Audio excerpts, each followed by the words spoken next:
Every time we have communion, we do a different psalm. And so we're in Psalm 9. There's 150 of them. And I think I intend to stay in this church until we do all 150. So that'll be a wee while yet. But I love the Psalms, honestly. So can I just say this? You've heard of Chairman Mao's Little Red Book. I used to actually have it. It's the third most read book in history. The first most read book is the Bible. The second is, I wonder actually if anyone knows, what's the second most read book in history? No, not Lord of the Rings. That's like number 10. Pilgrim's Progress, absolutely. Pilgrim's Progress, number 2. And then Chairman Mao's Little Red Book. Well, this is not Chairman Mao's Little Red Book, which I don't recommend reading, by the way. But this is the Sing Psalms book that the Free Church produced. And I basically, anywhere I go, I will take this with me. A psalm a day keeps the devil away. They really are the most wonderful songs.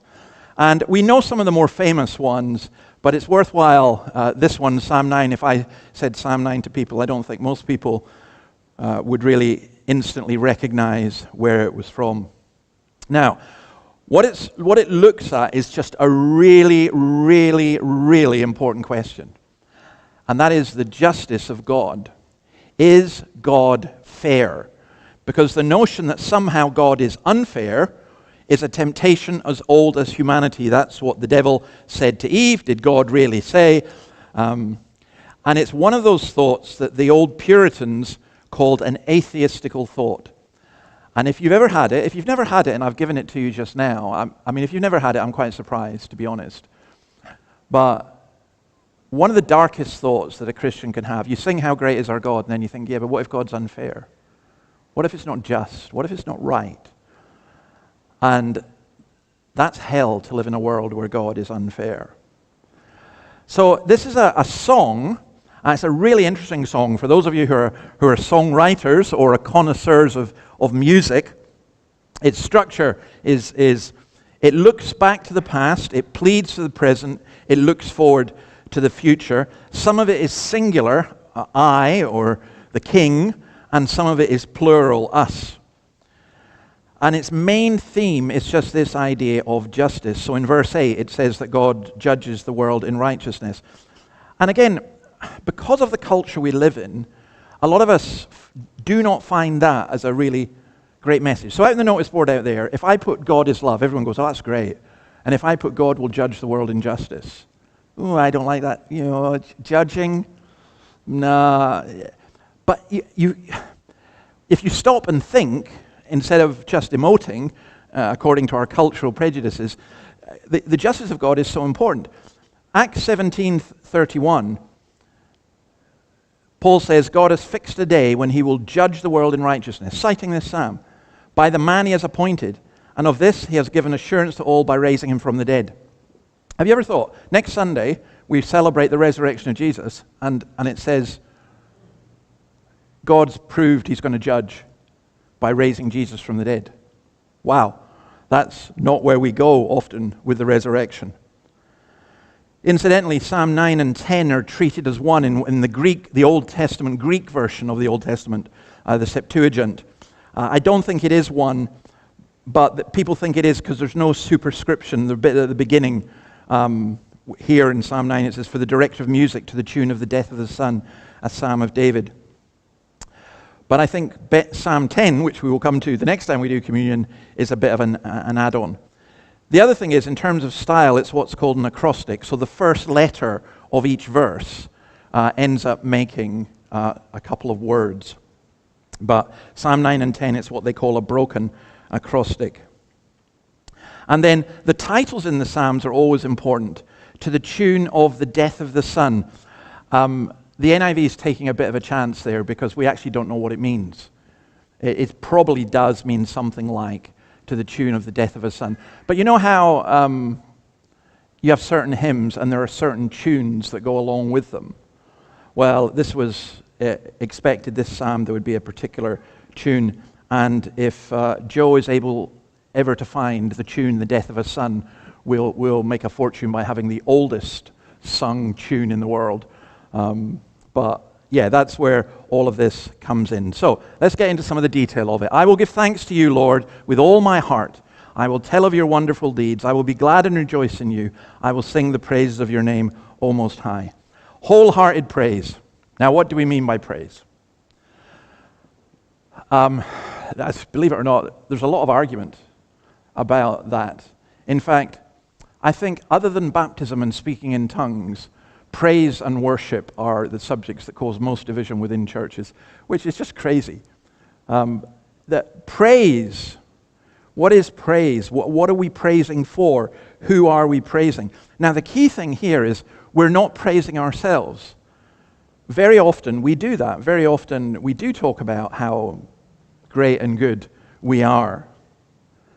But when we praise, we are praising God.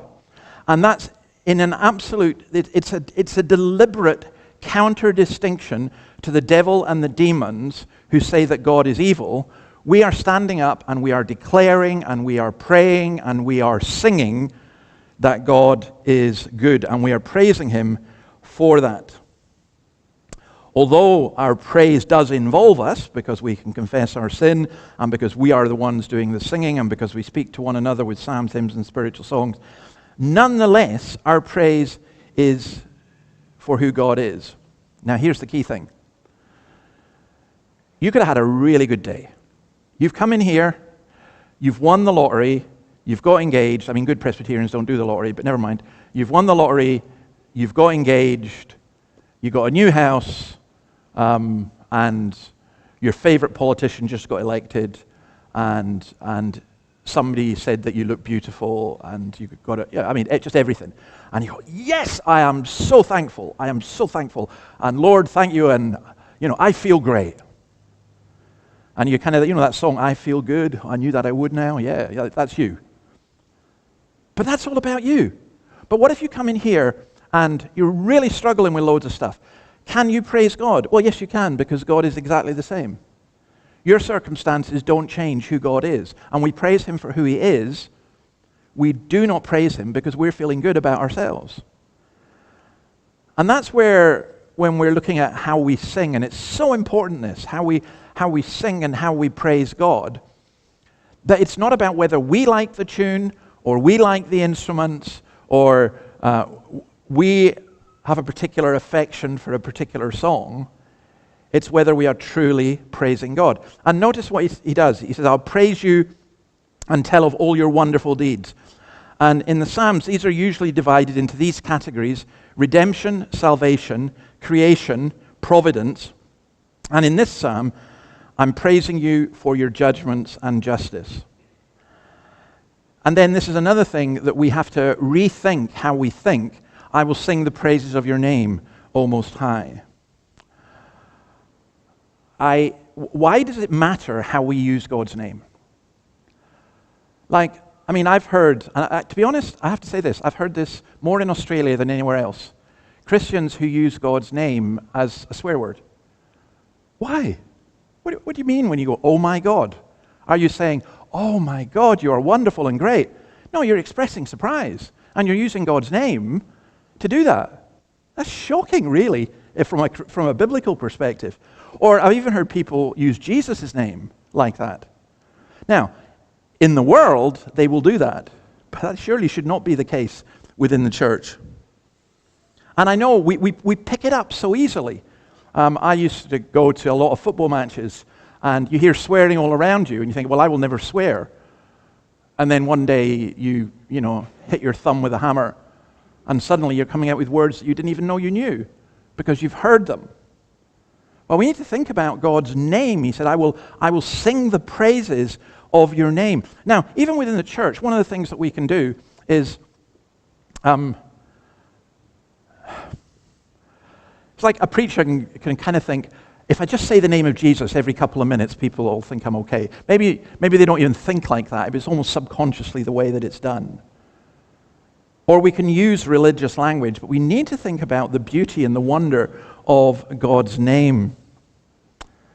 And then notice, he gives him a name straight away. There's hundreds of names in terms of God. I will sing the praises of your name, O Most High.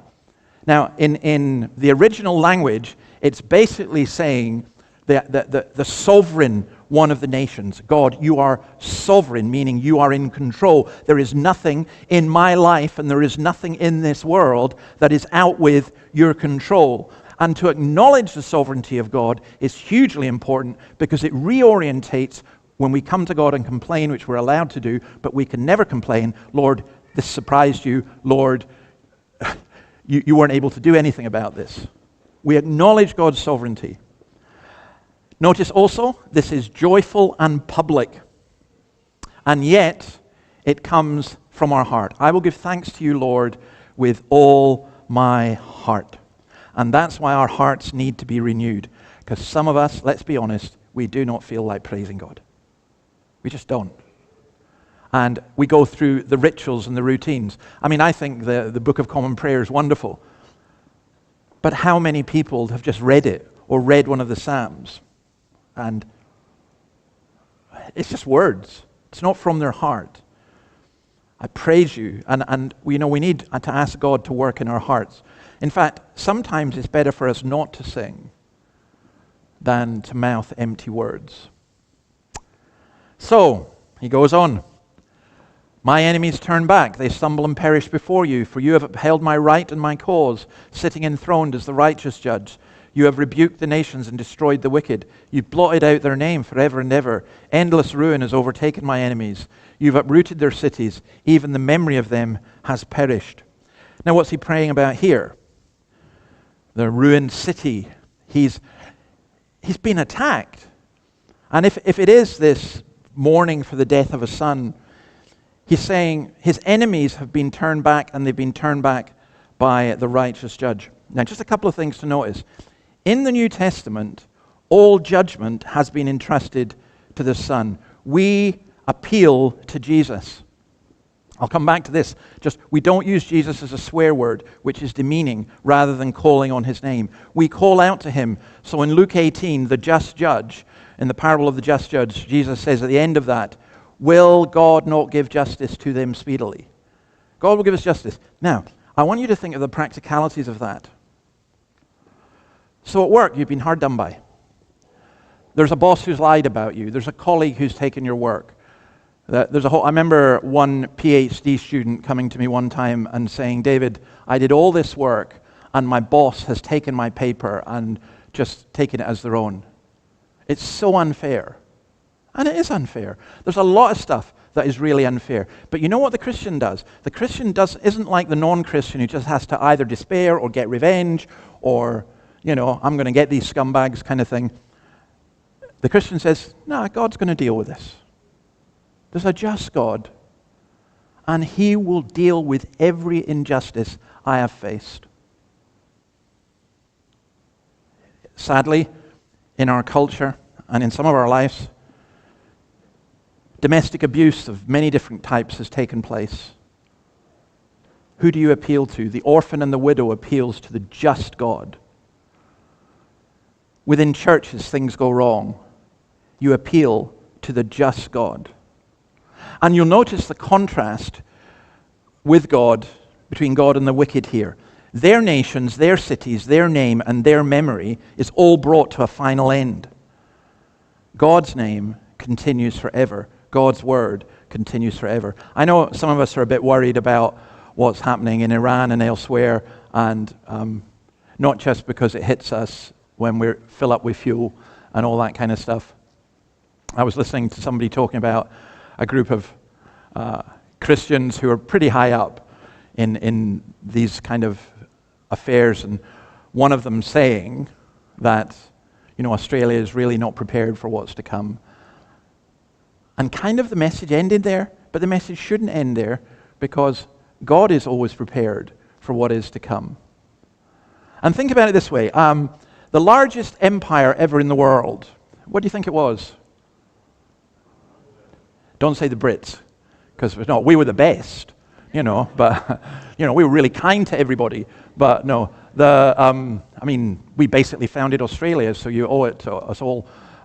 But no, the Mongols, Genghis Khan. Do you know this is an amazing fact? 1 in every 200 men on earth is descended from Genghis Khan. So some of you here are descended from Genghis Khan. That's astounding, really. He was a horrible man, by the way. But that empire included all of modern-day China, all of Mongolia, Armenia, Georgia, Russia, Ukraine, Romania, Iran, Iraq, Pakistan, Uzbekistan, Afghanistan, and Korea, and others. It's just, if you go and look it up on a map, absolutely massive. And yeah, it's gone. It's all gone. It's ruins. There was a time when the sun never set on the British Empire.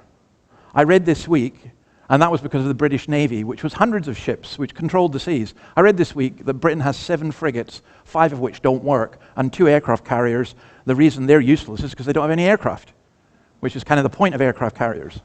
You know, I mean, it's amazing how quickly people can go down. Genghis Khan, whose name was translated as Chinggis, by the way, his name means universal ruler and the one who's going to rule forever. But he didn't. Christos Victor. Christ wins. The cross, that's always the case. God will deal with the empires and the nations of this world. I once got asked by a teenager for the book I was writing with teenage questions, a teenager from South Korea, what would Jesus do about North Korea? I gave him an answer which I won't repeat because I was being facetious.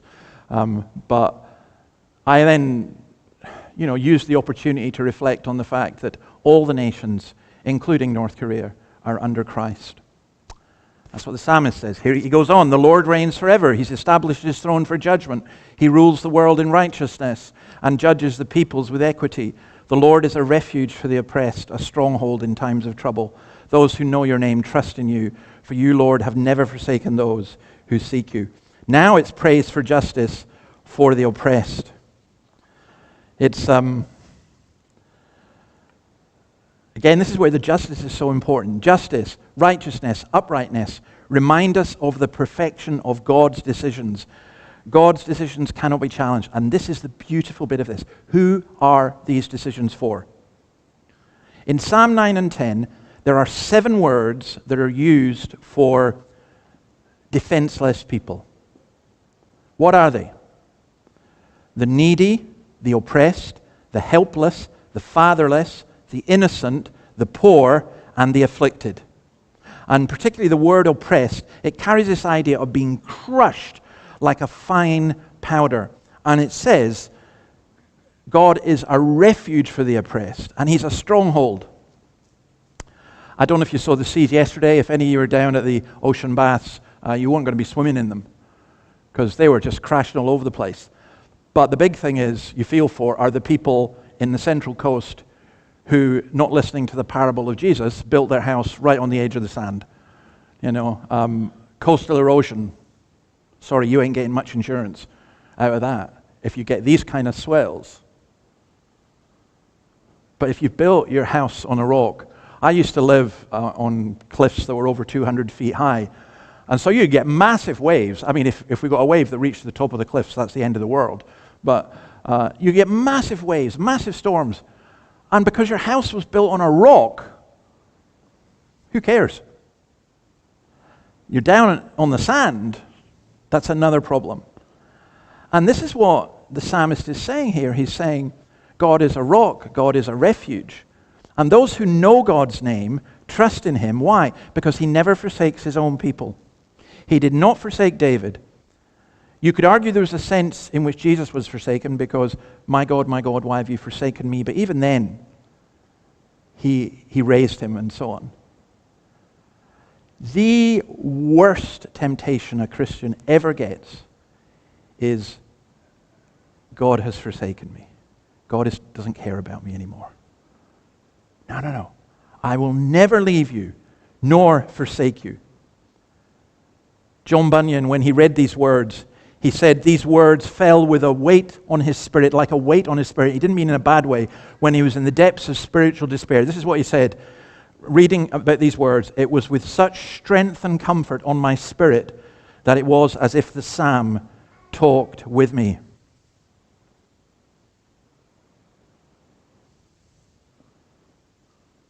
If you feel and know that God will never leave you nor forsake you, that you can trust his name, You have the greatest strength and treasure in the world. And so you have praise amongst the nations. That's the next bit. Sing the praises of the Lord enthroned in Zion. By the way, these sections are basically verses that were sung. Proclaim among the nations what he has done, for he who avenges blood remembers. He does not ignore the cries of the afflicted. Lord, see how my enemies persecute me. Have mercy and lift me up from the gates of death, that I may declare your praises in the gates of daughter Zion, and there rejoice in your salvation. See, we are to sing the praises of the Lord, not our own praises, and we are to proclaim among the nations. That's why, by the way, in general, in prayer and in praise, it is not normally a good idea to keep talking in the first person. I praise you, I pray this, I do this. Why is it not good? Because it's we as God's people, God's covenant people. Now, it's not wrong to say I, and particularly when we're confessing our sin, but we do it. Well, what's that? Amongst millions of people. But we doing it. And it's here, we're proclaiming among the nations what he has done. And he says, God is the one who avenges blood. Now, we live in a world filled with violence, and to be honest, some of the best songs you'll ever get are songs that express the anger of that. As usual, I'm sure you all have impeccable taste, but one of the greatest songs ever is the Cranberries' Zombie. And if you don't, it doesn't sound very Christian. It's not particularly Christian, but go and look at it, because especially when, what's her name, Dolores sings it live, there is a passion and an anger against the violence. Another mother's breaking heart is taking over when the violence causes silence. We must be mistaken.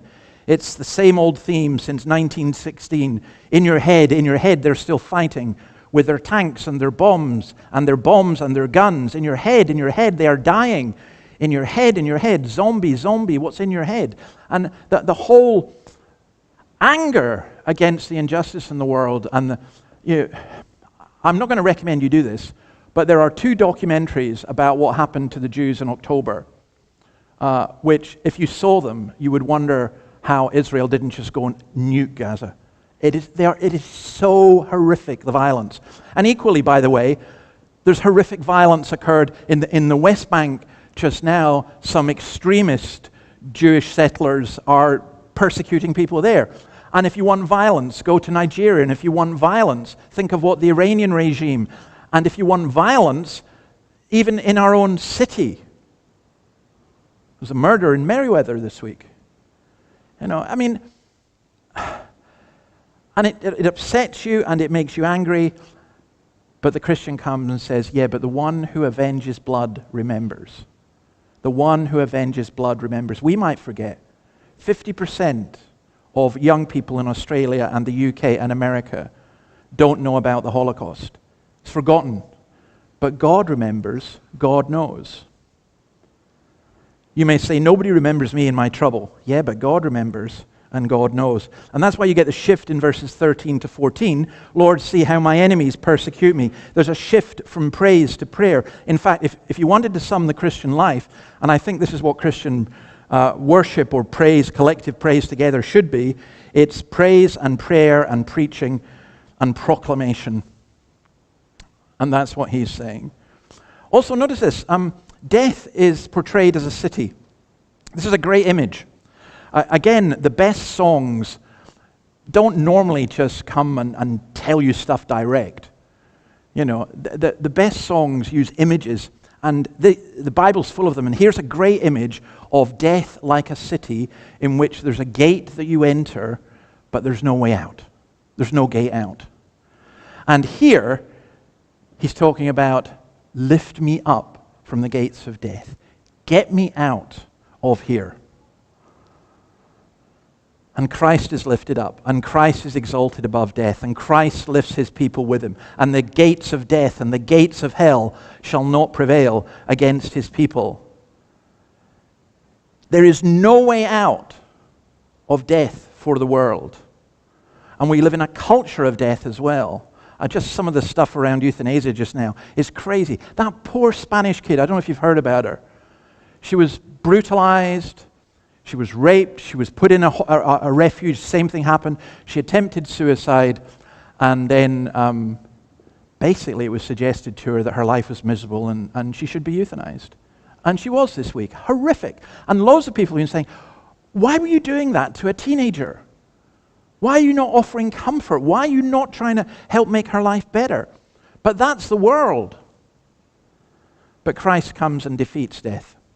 And this is the last bit. The nations have fallen into the pit they have dug. Their feet are caught in the net they have hidden. The Lord is known by his acts of justice. The wicked are ensnared by the work of their hands. You see the contrast. The wicked go down to the realm of the dead, all the nations that forget God.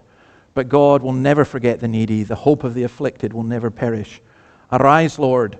Do not let mortals triumph. Let the nations be judged in your presence. Strike them with terror, Lord. Let the nations know they are only mortal. The wicked trap themselves. Now, incidentally, there's just a little technical note here. There's a word used called, it just says higgaion, and we're not sure what it means, except we know it's a musical term, and it almost certainly means, it's saying to the musicians, take a bridge, slow it down, meditate. Get the people to meditate on what has just been said. And then wham, they go down to Sheol, hell, the realm of the dead. And you see what he's doing here? He's saying, here are these great rulers. Here's Donald Trump saying, I'm the greatest president ever in the history of the universe. And here's Putin saying, Russia is the greatest. And here's Albanese saying, Australia is the best country in the world by a mile, and I'm the leader of it, and so I should be, and so on. And maybe I'm caricaturing all of them, but it does seem that that's a very common thing. And so they think, lift yourself up, lift yourself up. And God says, yeah, but you're going down to the deepest place. You're going down to Sheol. You're going down to the place of the dead. And God's people will be lifted up. Why? Why do they go? Because you lifted yourself up and you forgot God. We don't do God, they say, but you forgot God. And now you have fallen to a place where you cannot pray to God when it's too late. And that's where the forgetfulness bit comes in. The communion is a remembrance of what Jesus has done for us. When we come together to hear God's word, it's remembrance of what God has done. But to forget God, to forget what he's done. Some of us complain about our kids that, they're never in touch. Maybe the kids complain about the parents that we're never in touch. I don't know how that works, but imagine this. Can a mother forget her child? No. And a child forgets their mother. And God says, you've forgotten me. You've forgotten the one who gave you life. You've forgotten the one who sent his son. You've forgotten me. In all your concerns, in all that you're doing, you have forgotten me. And then verse 18, look at this. Verse 18, God will never forget the needy. We forget the great God, and God will never forget the needy. So, where do we go with all of this? Arise, O Lord, wake up. Mortals die. They are only mortal. I was thinking about leaders, and there's so many quotes I've got, but just let me give you a couple. Churchill, death and sorrow will be the companions of our journey, hardship our garment, constancy and valor our only shield. Oh, he was so wrong. Constancy and valor is not our only shield. Christ is our only shield. God is our only shield. Roosevelt, I just like this a lot, how true this is. War is young men dying and old men talking. Plato, life is short, do what you can. And then of all, Friedrich Nietzsche. His last words were, forgive my German, Mutter, ich habe dumm gehandelt. Mother, I've acted foolishly, or you could translate it, Mother, I've been really stupid. Nietzsche, with his shaking his fist at God, and God is dead, and having spent 10 years in what they called a lunatic asylum. His last dying words, I have been, Mother. I mean, it's interesting how he calls out to his mother, Mother, I have been stupid. Forgetting God. The psalm ends with a word Selah, which is another musical term, which probably also means stop, meditate, and think about it. And I just leave you with this thought. Athanasius said about Psalm 9, Psalm 9 cries aloud about the destruction of the devil that occurred at the ascension. Christ was raised up, the nations are brought low. You, Christ, sat upon the throne as one who judges righteousness. You censured the nations, and the ungodly one perished. I have an absolute confidence in the future, not because of the politicians, not because of my understanding, very limited as it is. But I believe that God is on the throne. I believe that Psalm 9 is right. And I believe that the God who is on the throne is not the divine manipulator of so many theologies, but he's the God who in 2 songs inspires 7 words for the oppressed and the afflicted and the needy and the poor. That's our God. How great he is. Let's pray. Lord, we ask that you would bless your word to us. Help us to apply it. Thank you for it. Thank you that this song came out, the lived experience of your servant as he struggled and wrestled with what was going on in his world and his life. And yet what happened 3,000 years ago is something that still applies to us today and speaks to us today. You are the God of the oppressed, those who are crushed. You are the God who raises up the lowly and the humble and who brings the proud down into Sheol. We praise you for that. Amen.